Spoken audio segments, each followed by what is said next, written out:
Fact of the day. Fact of the day. Hello, hi, and welcome to Fact Today with me, Mark Lotsu.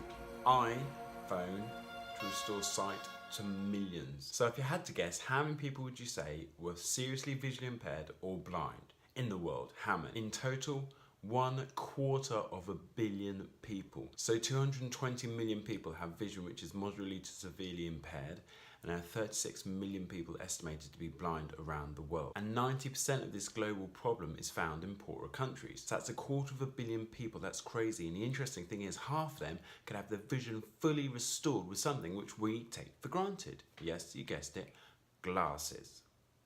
Now, this is something that's been tackled by an eye surgeon called Andrew Bastawrous. He said if you ask most people, what would you rather give up? Your wallet, your shoes, or your glasses? Most people would go for shoes, then wallet, and then finally glasses. So he's on a mission to fix the world's eyesight with a brand new piece of technology. Why him? Well, with most of these hero-esque stories, it usually starts off with they had the issue when they were younger. So Andrew could hardly see by the time he got to the age of 12. This was completely corrected with glasses. As in, wow, that's amazing. And his family visited poorer parts of Egypt, and virtually nobody there wore glasses. And it wasn't because everyone there had perfect vision. It's because there weren't enough people there trained in identification and diagnosis of eye conditions. So in 2012, he packed up his life.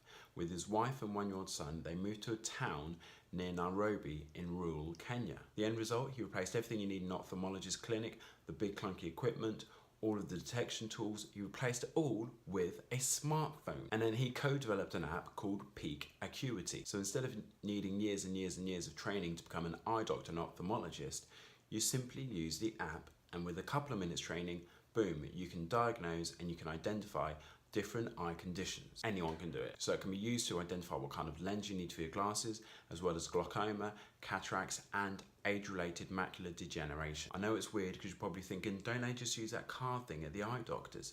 And you want to replace that with a smartphone. There's a lot more to it than that. And a smartphone makes it portable, it makes it easy to use, and means you need virtually no training at all. So 25 teachers in Kenya were able to screen 21,000 children over a period of 9 days using this technology, and then it sends a text message to parents, it sends a text message to local clinics to set up treatment appointments. Now 12 of them are going off to screen 300,000 kids across the entire region. And because of this integrated approach, as in you scan the eye, then the phone sends a message to the people that need to be told to get the treatment set up, 90% of children who are diagnosed then go for treatment, as opposed to before, only 15% were going for treatment. So the next goal is to get governments involved, because with governments involved, you're going to be looking at millions, if not billions in the future, of people who have their sight restored. That is iPhone to restore sight to millions. Thanks for watching. Love you, bye, love you, bye. Love you, bye.